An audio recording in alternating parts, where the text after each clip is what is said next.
when you said I'm done and you left school, Mm-hmm. how did you navigate? Because that, to me as an athlete, that's so hard when you stop. You know, you see all these college players that all in, and then Yeah. like that's done. And like you say, you wanted to do something in the mind. I think you said psychology or something like Yeah.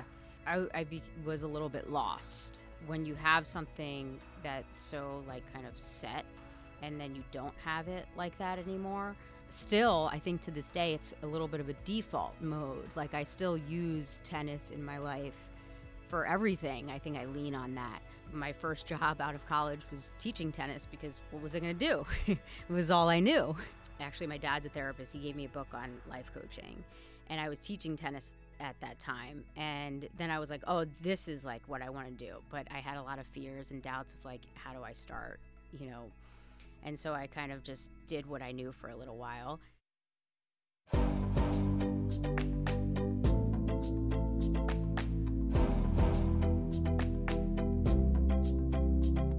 Welcome back to Journey to June, or welcome to. I'm your host, Wendy Basilico, on a mission to help people connect to who they're born to be and leave a lasting imprint. And so I do coaching for athletes, for corporate, for any leaders that are trying to go in the direction of how they want to leave their lasting imprint, or maybe they want more, or something's missing.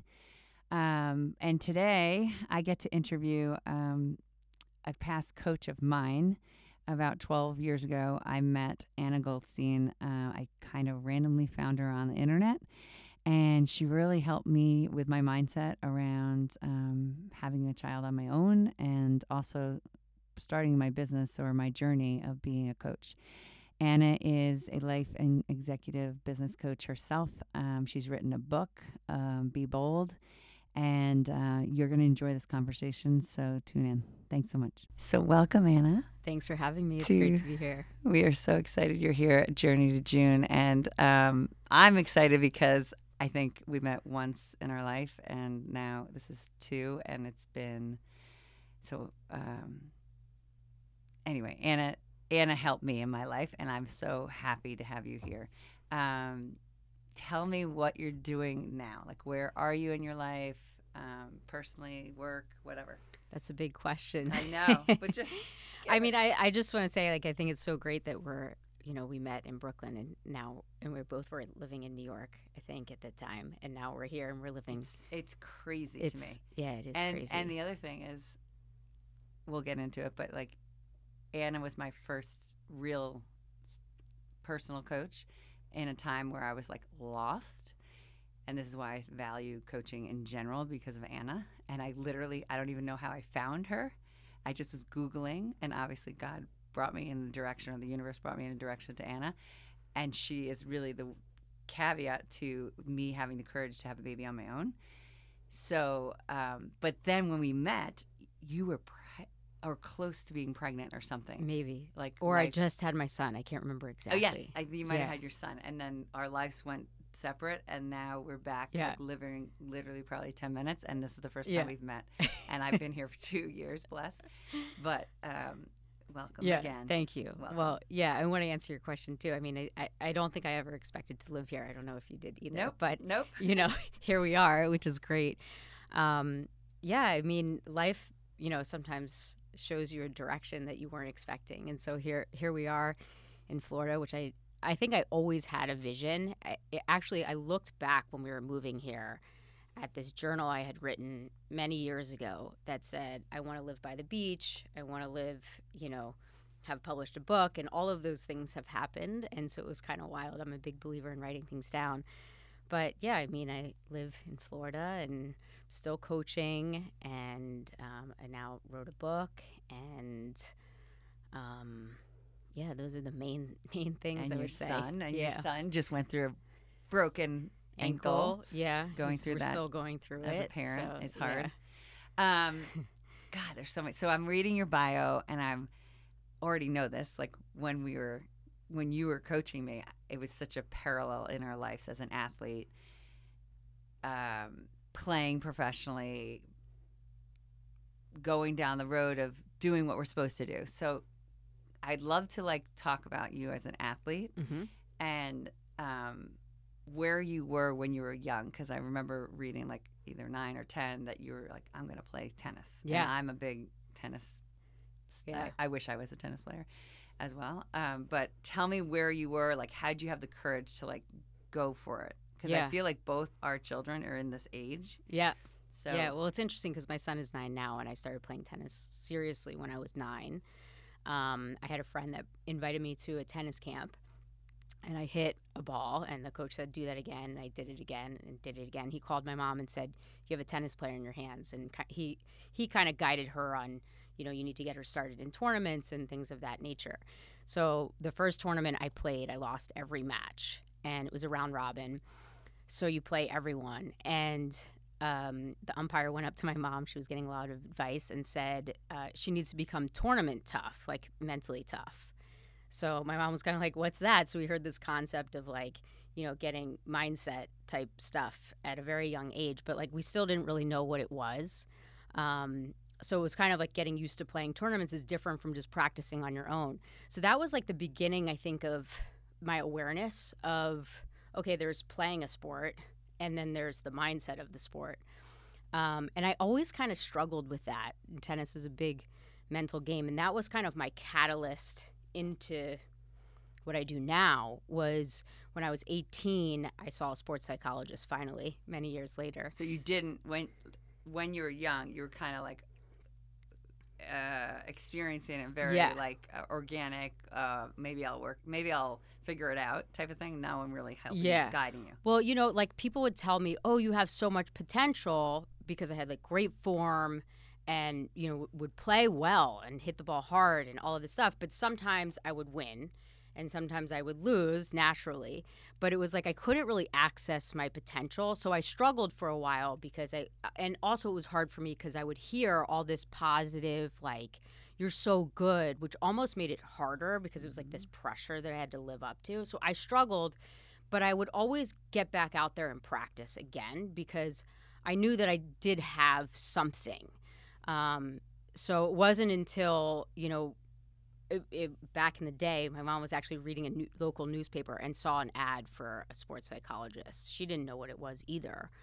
So it wasn't until many years later I saw this sports psychologist, and we did things like visualization.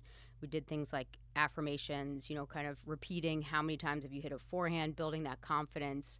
And I visualized myself. I lived in Maryland. I grew up in Maryland, winning the Maryland State tournament over and over again. I mentally rehearsed this. And when I arrived at the tournament, it was the best tennis I had ever played, and I won the tournament. It was the first tournament I ever won. It was the first time I ever visualized. So I was able to see this clear, like, distinction between how much the mind impacts your performance. Yeah. So then, that sent me down a path of...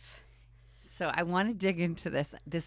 I want your opinion, because this has come up in the last 2 weeks around the age when you started, and like 18 you're talking, it keeps coming up with parents. Like, should I be spending this amount of money on my kid twice a week for lessons, but they're never going to make it? And then there's the other parent that's like pushing to the extreme where they're like travel team at the age of 9 and running around. And what's your opinion? I'm sorry to like pull it back, or not in your story, but I want to hear your opinion. Yeah. Now that you've lived what you've lived at that age, and you have a son your age, you see a lot of things. What's your opinion around sport for kids, and how do you find that balance? Family, the child's, like, where they are at, and where's too much, where's too little?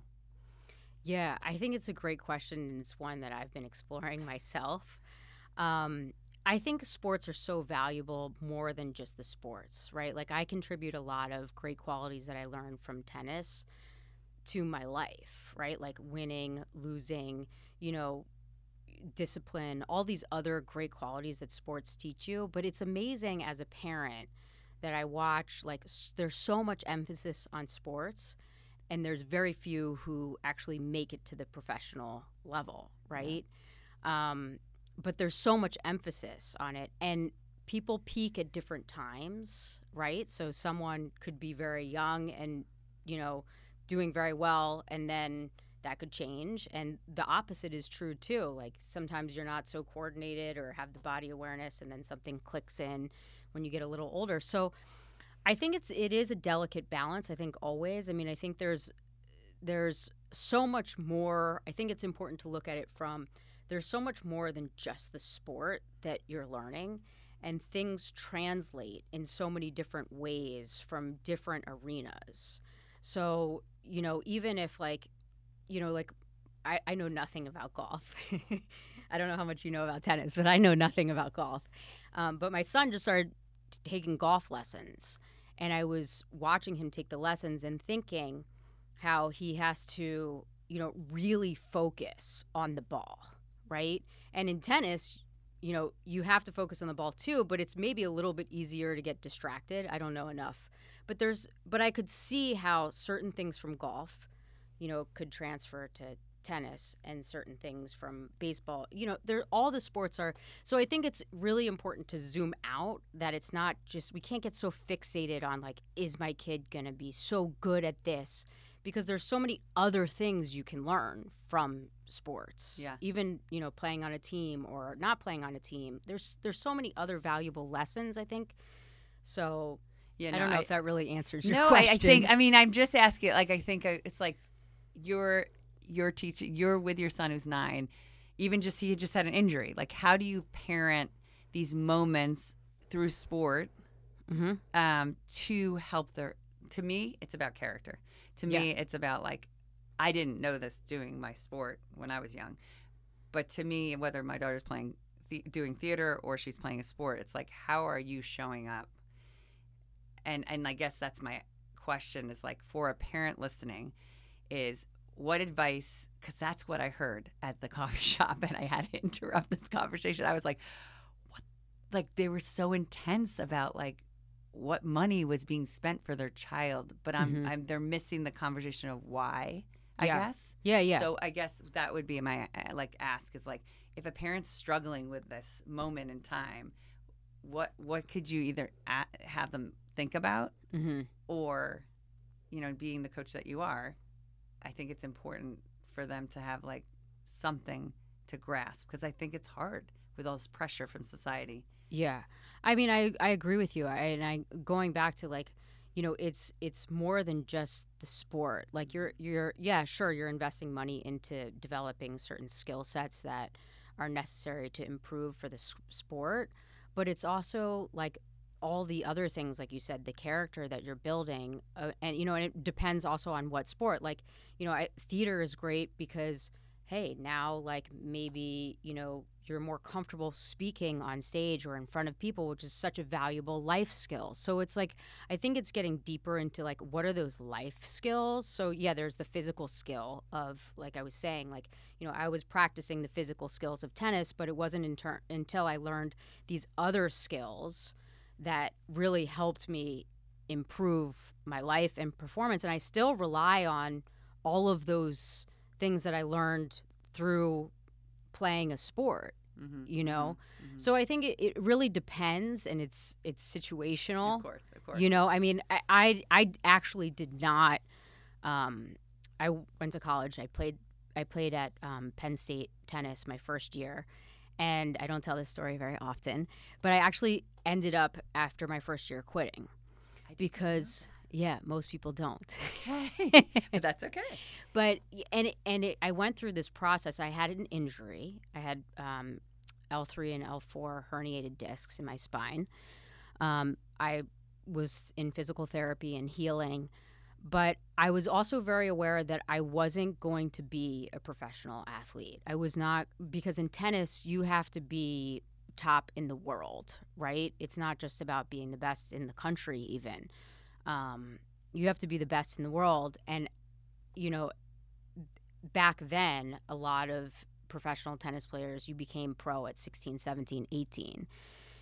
So I knew that I wasn't going to continue the sport. And I felt really guilty that my parents had invested all this money. And I still can remember the phone call I had with them about why I didn't want to continue competing at that level at that time in my life.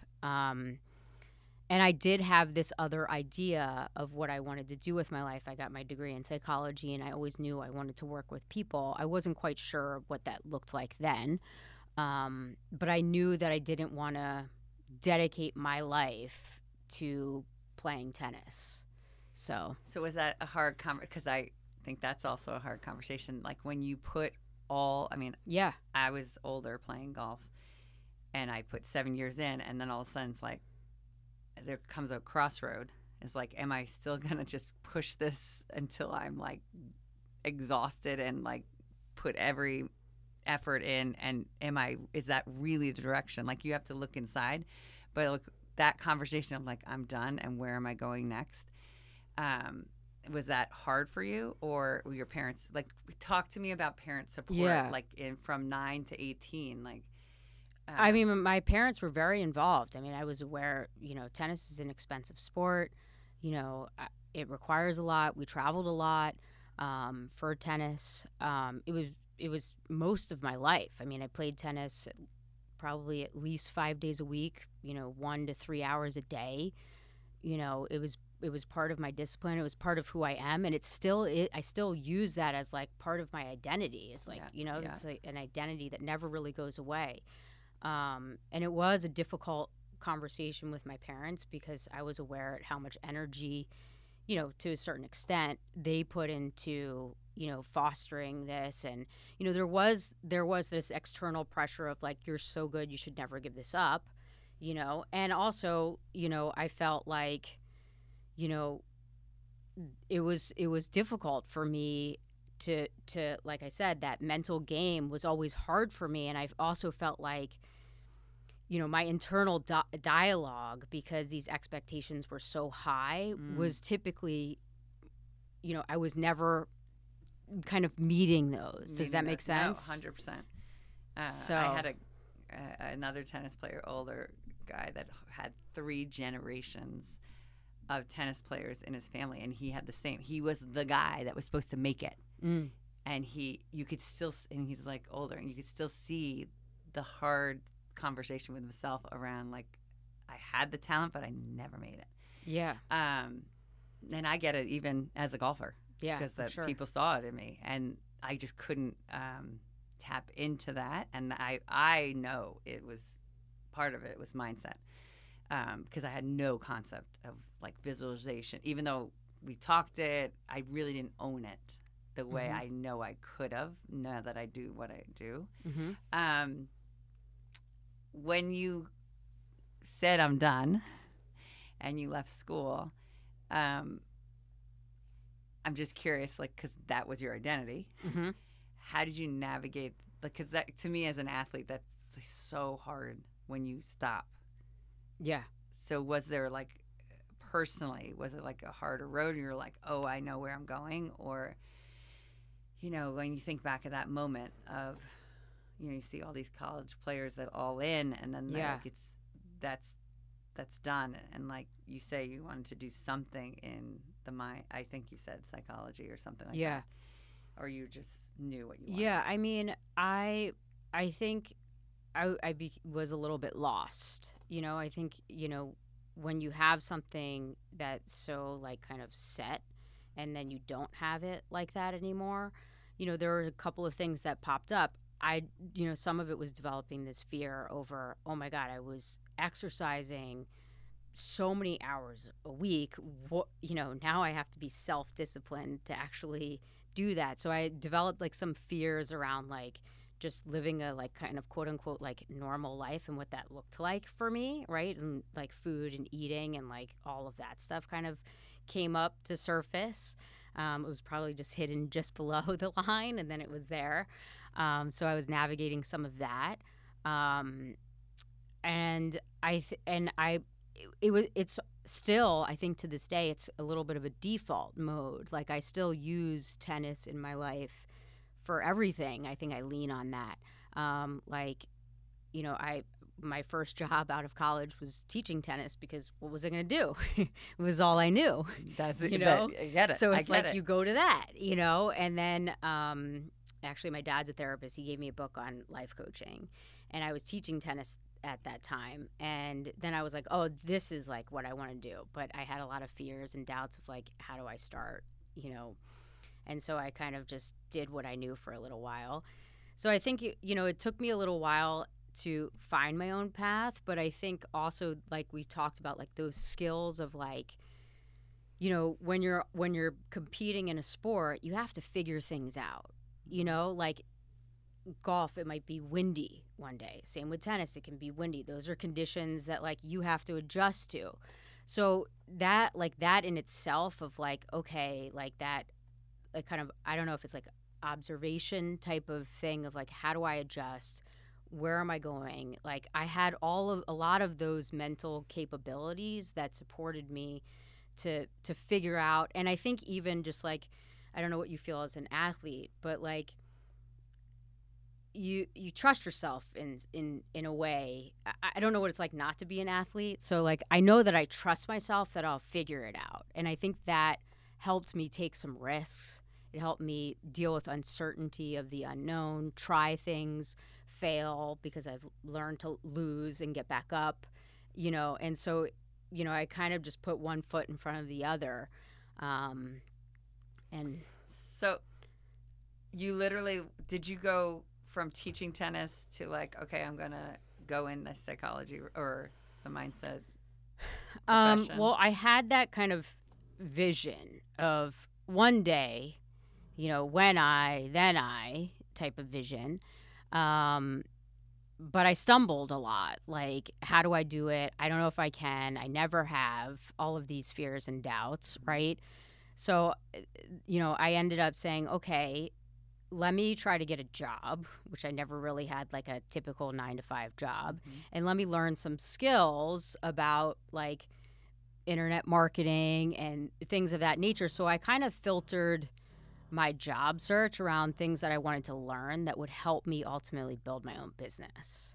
And so I had a couple of jobs in between that then I learned how to start a website and how to market myself and all of these things, which is why you found me online, is because And they don't teach that in coaching, by the way. Just so you know, they're not teaching the backside of the business because it's taken me a long time as well. So it's cool that you actually had some skill ahead of the game. There was something I just was thinking of while you were saying those things. It will come to me, but it was something important about me connecting to you because, I don't know. I will get back to that. But go ahead with the story of how you started your business, because even I know you're all about mindset, but like how you start, because this was maybe what I was going to come up with. You saw things in me that I didn't see, on top of you helping me have my child. I feel like you always were pushing me to go in this direction. So she did two things. Basically help me have my precious joy, Josie June, but also like pushing me to do something that you obviously had the push from somebody, your father maybe. How did you navigate this whole crazy coaching world? Because I think it's a little bit right now. For the last 5 years, I see, just become a coach. You know, it's so easy. Yeah. What's your thought on that? Well, I love that you say that, like, I helped you, because I feel, you know, coaching, you know, is more like I supported you, you know, like it was all there. Of course. Right? And so I just was able to support you. And it's hard to see stuff on our own and just reflect back to you, like, you know, am I surprised we're sitting here? No.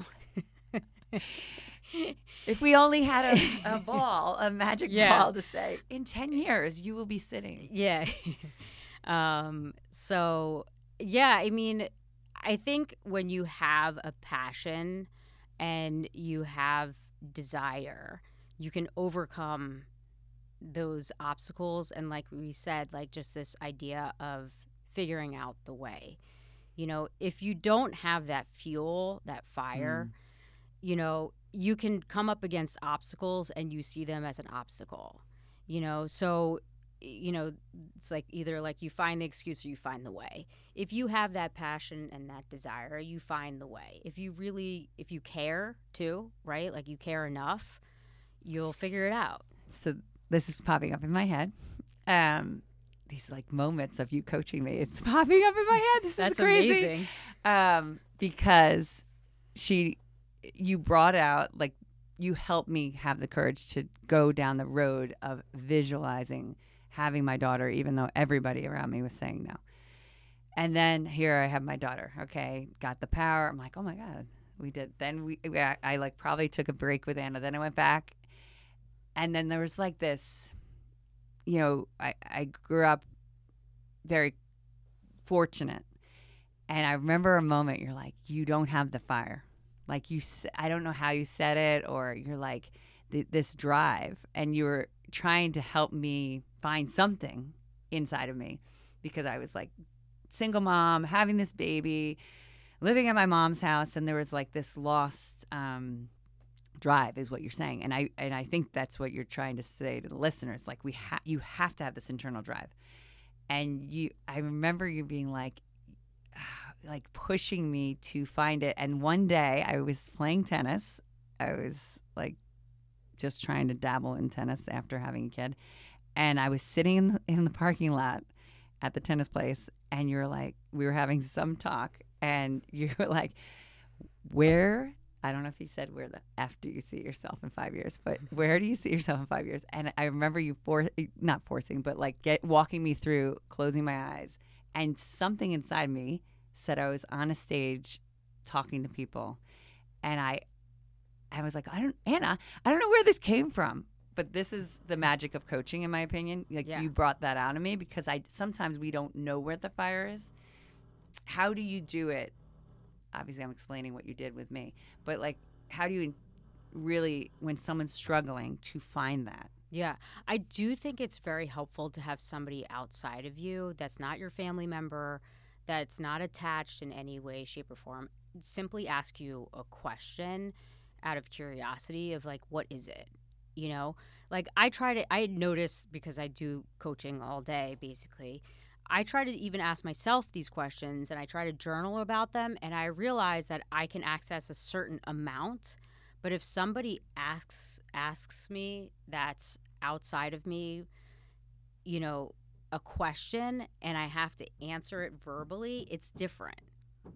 And so I think that if you're struggling, I do, obviously I'm biased with hiring a coach, but, maybe it's not a coach or someone. I do think that it's very helpful to have a third party person.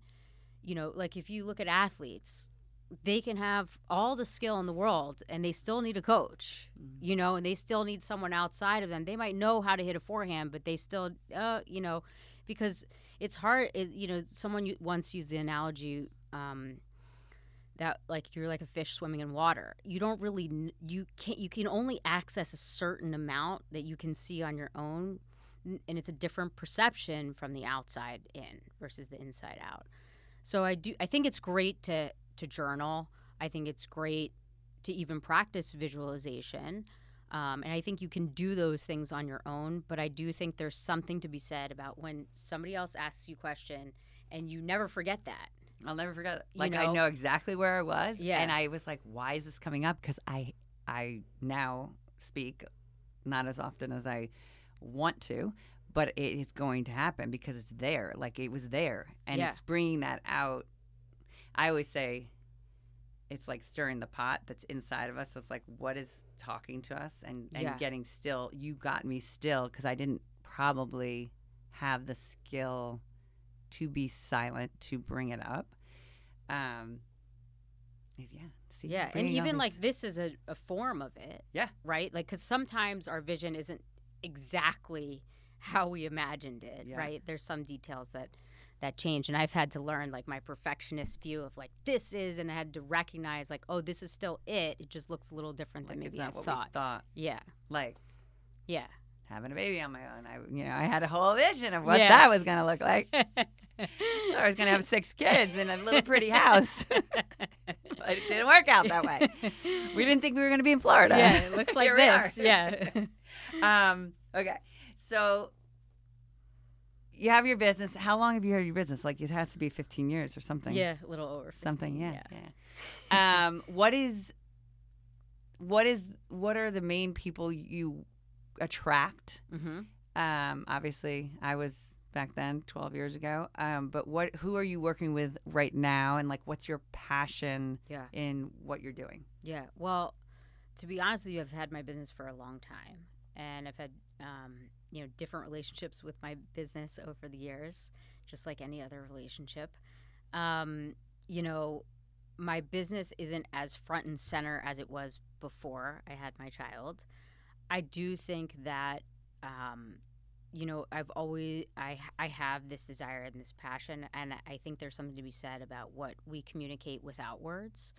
Um, so I do think I communicate, with whatever you want to call it, the universe or whatever it is.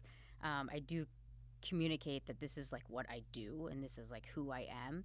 So I think there's some level, and I've been around a while too, of like attraction there and I do think that it's interesting. I typically look at my clients and I think they're a reflection of me. Like I'm a reflection of them and they're a reflection of me as well.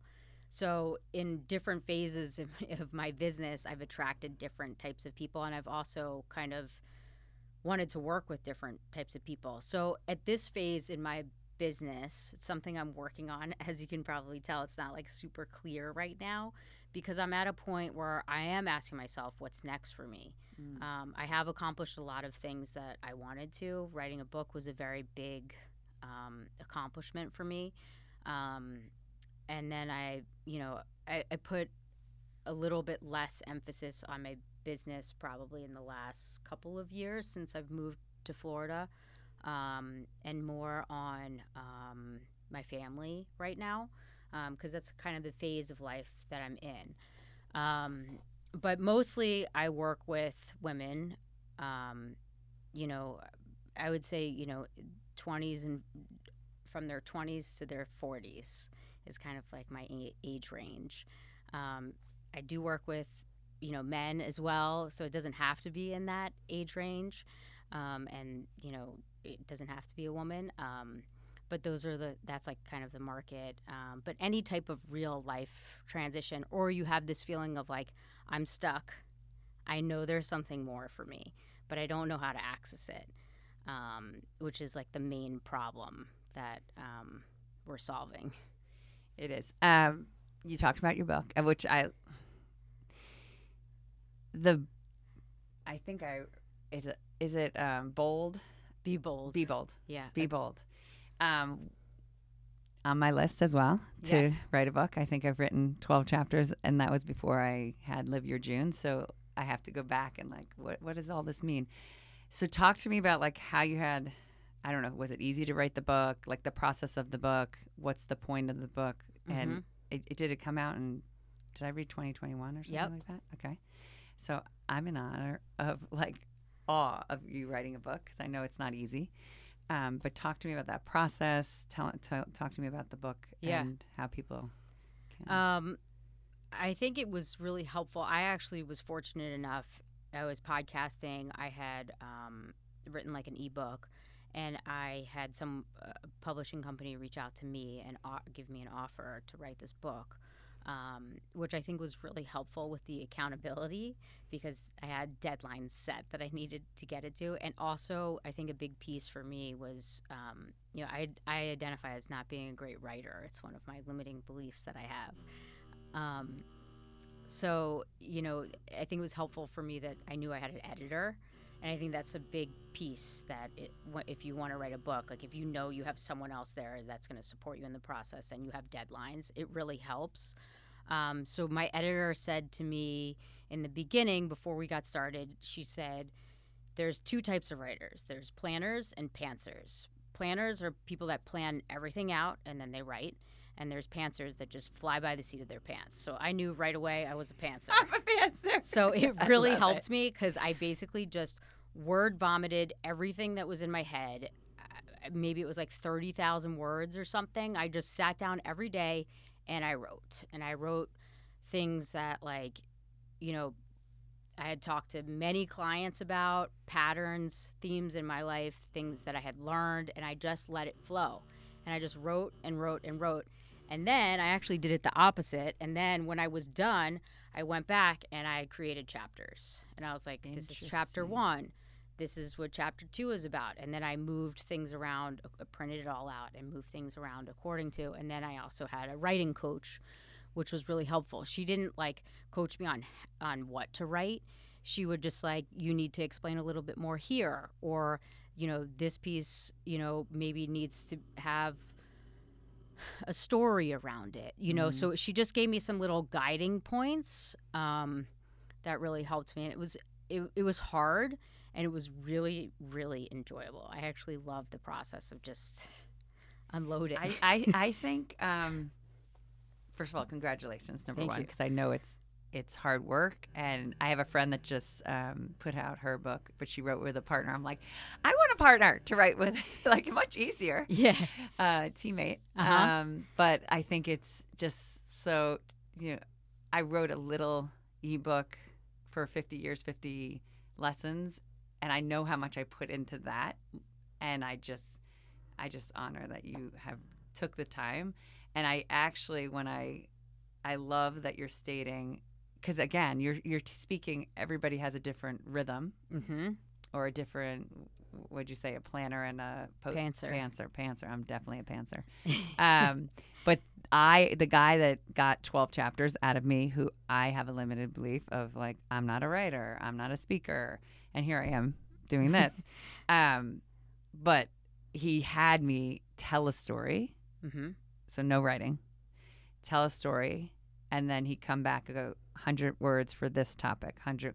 So all of a sudden I was writing and I didn't realize it. So yes, exactly. Yeah, and I think so cool. I think it's also like we have these like rules or ideas of how we think it should be, or how people do things, or ways that we're taught. Like, even I see in my son, like he'll, like you're taught like write the outline, like all these steps. And like for my brain to start there is really hard. I have to do it backwards.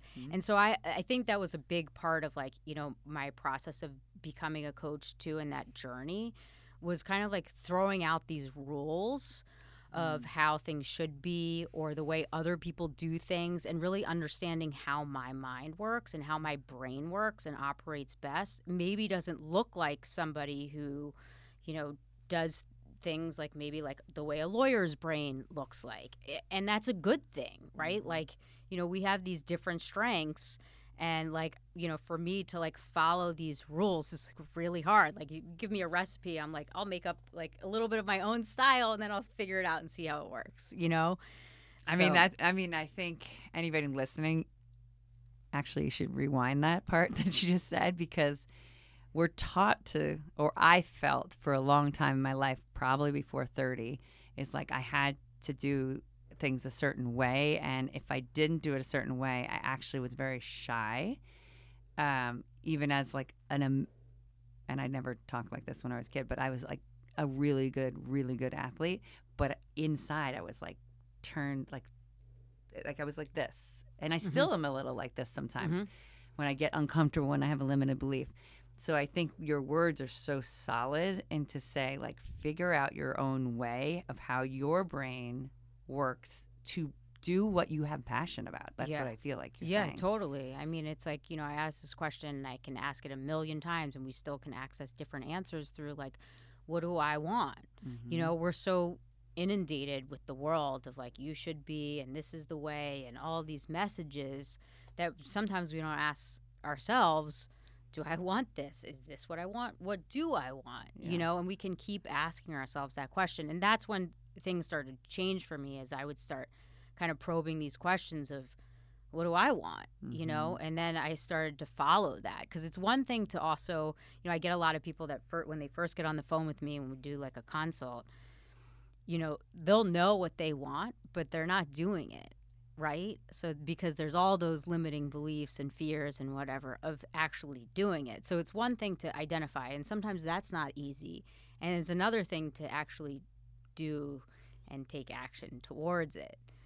Take action and see where you're actually like avoiding every possible thing you can do to not do what you say you want. Yeah.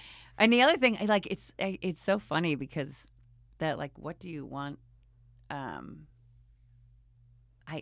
I literally have coaches that have helped me. I live in it. I coach people that do it, that need to figure that out, but it's still hard. Yeah. Like even what you were saying, like I'm focused on my family, but you're trying to figure out your next step. Yeah, I'm still trying to figure out what do I want now. Yeah. And it's like sometimes we don't. It's like give the space for the answer to come. Yeah. But I feel like having that outside, like what you're saying, an outside person to stir the pot, to support you in the journey to figure out what that next thing is. Mm-hmm. Like I have a lot of clients that like are empty nesters that almost like, oh, life is comfortable. But there's something inside them that they speak of, but they don't know how to get there. They're afraid because it's uncomfortable. What if I give up this? Then I got to give up this. So it's interesting how it's there, but they like, it kind of reminds me of my daughter, like choosing to do this theater program next year, but she was so not wanting to go because she has comfort. Mm-hmm. It's like, how do we take that step?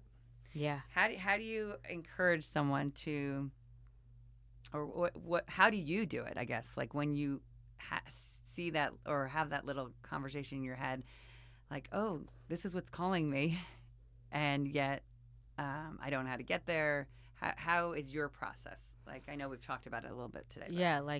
Yeah, I mean, I think, like I said, I do typically have someone that's supporting me if I'm trying to get to some next level. I need support. I recognize that.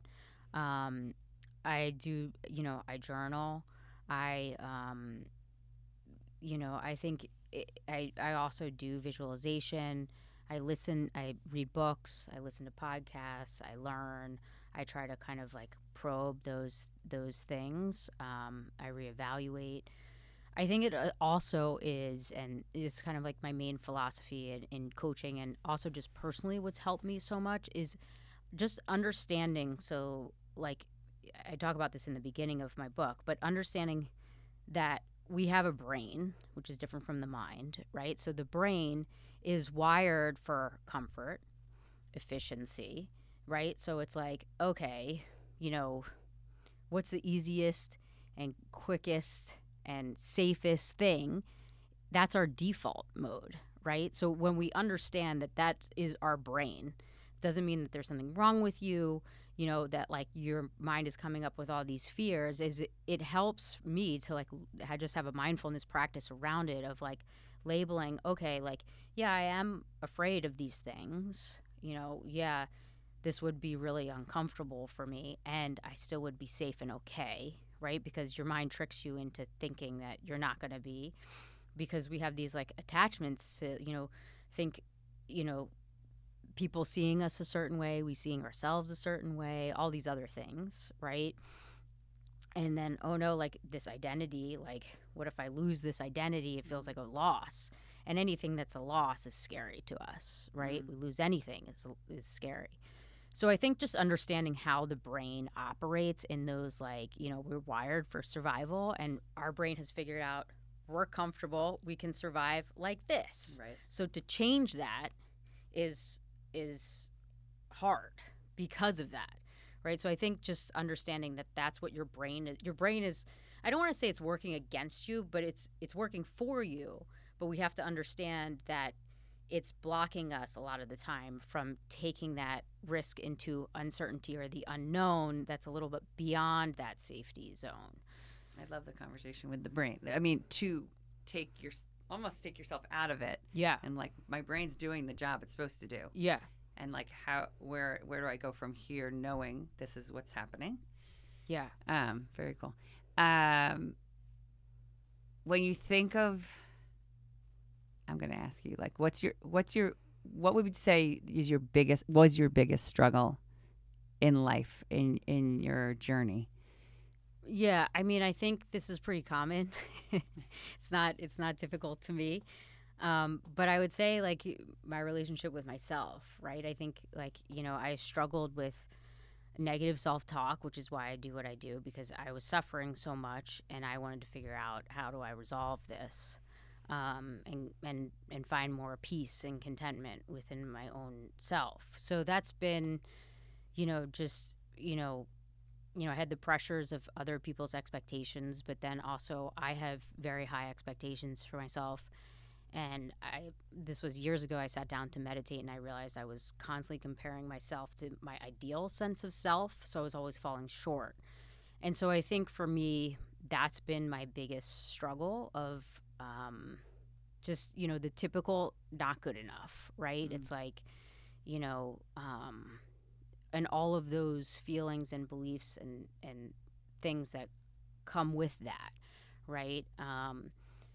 I think we all have this fear that we're not good enough, right? It's, and it shows up for different people in different ways. But I think that has been, or like, if I am good at this, how come I can't achieve that? Or whatever it is. It's like all about this, like, am I good enough type of theme. So yeah, I would say that has led me down some amazing dark paths, how it like creeps. Yeah. Well, it creeps in. Yeah, it does. I mean, it's also led me to some amazing places because I've really learned how to separate the voice of my head from who I am, right? Like this incessant inner dialogue, and learn to like recognize, okay, that's a thought, but that's not me, and it doesn't have to inner be me. dialogue. So in your book of you talk about confidence. Yeah. So that's what you're talking about, that self-talk. Yeah, it's a large part of it, right?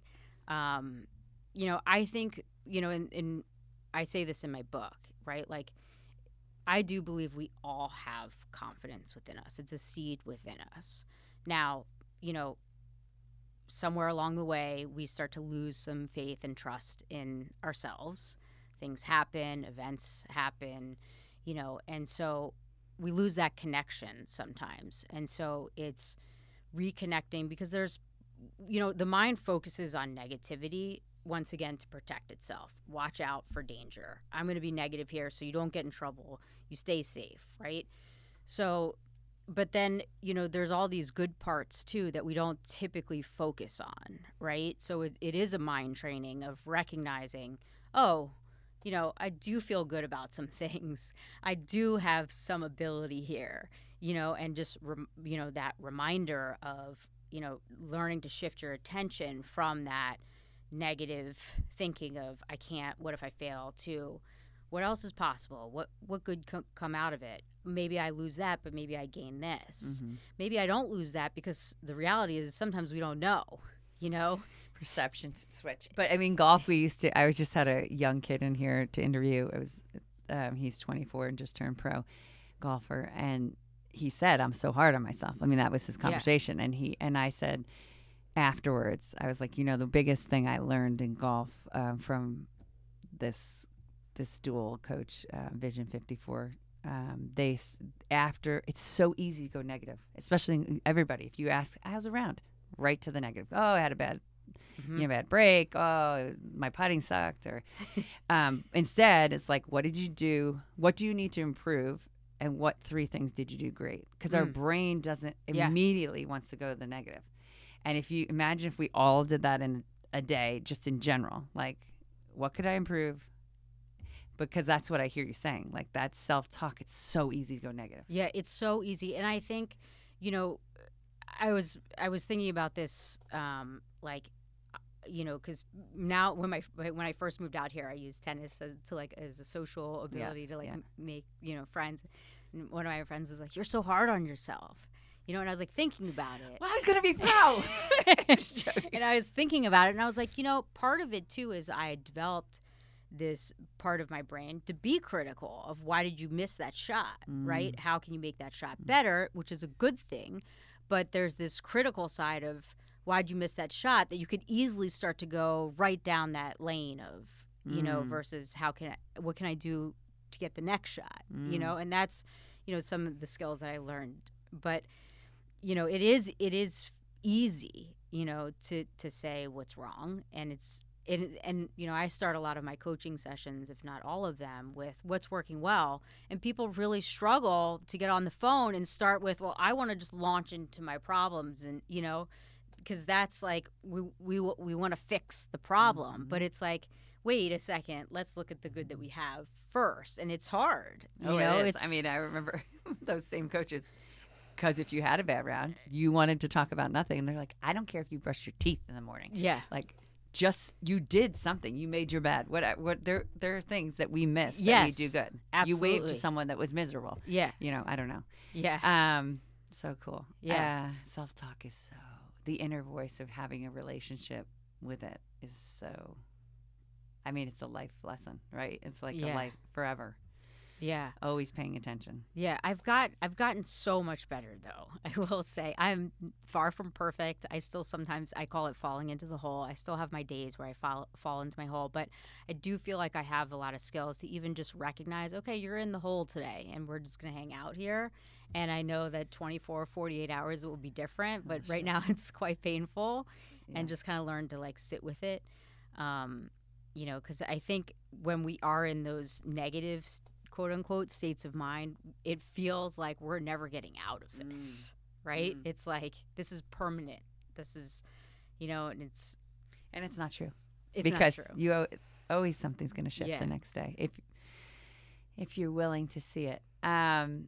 When you think, let's end up with, we talk about live your June and being your truest self, or your living into your gifts, right? Your unique gifts. And it's constantly evolving. Who has made an imprint on you to be the person you are today? Like whatever. Gosh, I know many. so many, right? I know.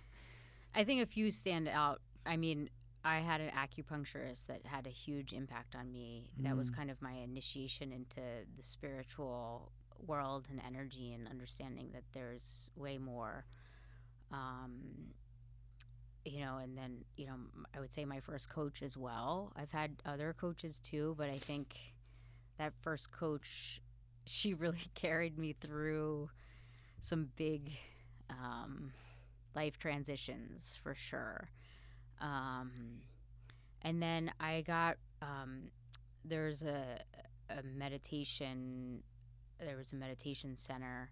I had a teacher, Joseph, who was, he had a big influence on me.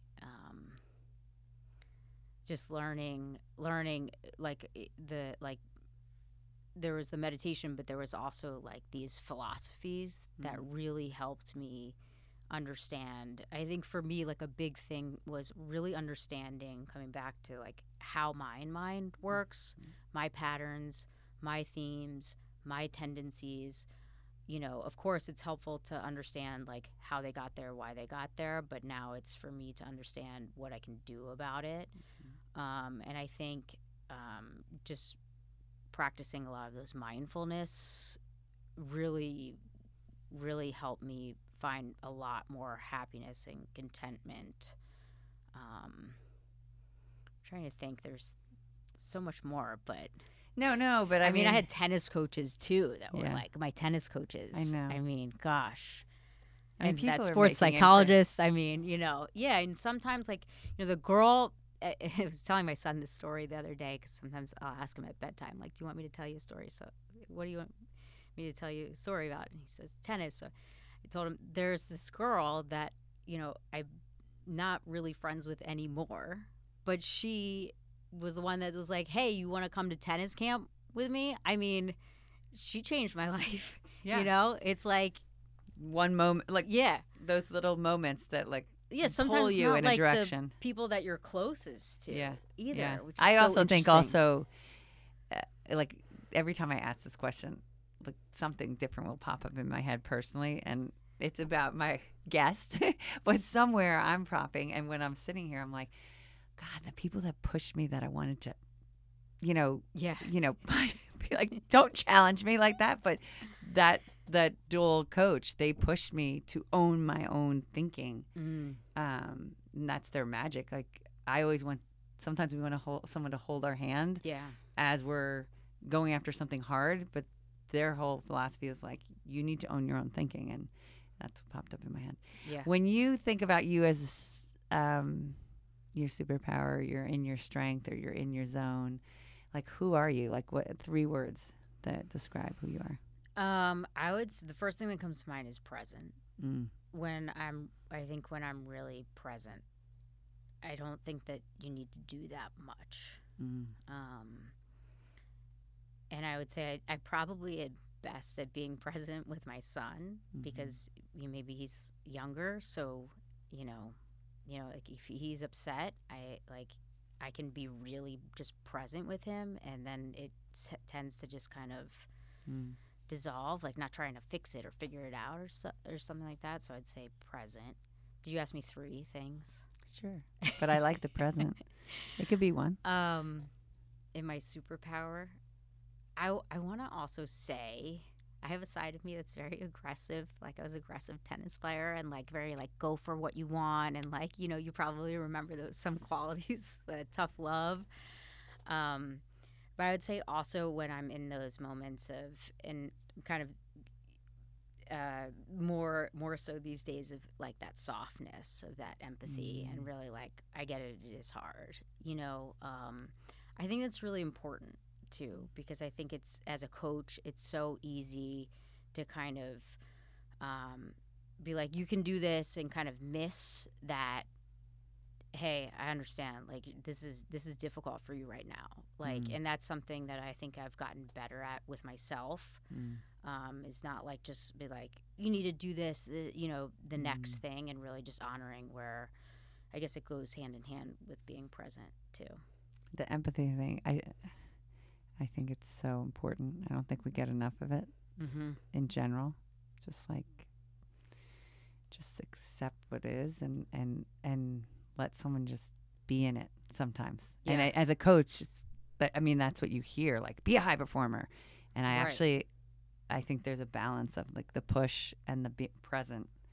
Yeah. So I hear that. Yeah, it is an interesting balance because you don't want someone to stay there, right? And stay because if you stay too long, it becomes kind of complaining, right? Yeah. And like, oh yeah, it's hard. It is hard, but it's like, let's honor what is, and then we can actually move forward. So well said. When you think of the imprint you want to leave, what do you think, either what people would say about you or what intentional imprint or whatever comes up? I think about this a lot. It's probably one of the many reasons I do what I do, because impact is it's a very high value of mine. And I think about it in a very simple way, I think, is that my intention really is to leave every person. I think it's like a Maya Angelou quote, is like, people won't remember like what you did, but it's how you made them feel. So I really, I try, in my day-to-day life to help, maybe not help, to leave people feeling better, right? So I'm not always perfect with it, but I do have that intention of I want people to feel good. I want to feel good first. If I'm feeling good, it helps. But yeah, my intention of every phone call is that people leave that phone call feeling better than when they got on the phone call. And I feel that way like with whatever I do. I volunteered at my son's school and for like lunch lady, and part of it was like sweeping the floor, and everybody was like, "Oh, I feel so bad, like you're sweeping the floor." I had the best time because my intention was to help these kids feel good, and I think, yeah, I would say that feeling good. That. Well, this is, I could go on and on because it's been a while, and I just, from a gratitude of my own journey, I'm happy I found you on the internet, because literally I don't know what your company was called. I can't remember, Self in the City or something like that. I don't even know why I clicked it. I don't know why I remember calling you for the first time, but I feel like I know the change that you have helped me move towards being who I am right now. And to come, it's like full circle. It's crazy to me that we're like in the same town and that you show up for my podcast. And I don't know if you're still doing your podcast. Yeah, my podcast is on hold. On hold. Right Sometimes now, we need a break. Yeah. And that's honoring that as well. But like your work with me, I'm sure you've made an impact on so many people with your book and with what you do. And it's been an honor to have you on this podcast. And I wish Josie was here to like hug you as well, but hopefully we'll get to see each other. Yeah. But thank you for coming on. Well, thanks for having me. It's like you said, a full circle moment, and it's my deepest joy to see you where you are now. And I remember the things that we talked about, so it makes me so happy. I still have my notes, but this is what coaching can do. Seriously. So if anybody wants to reach out to Anna, or we'll put her links in the bio and everything. But you are a gem, and I can't wait to see where we go next. Yeah, who knows? Me too. Thank you. Cool. Thanks so much. Cool.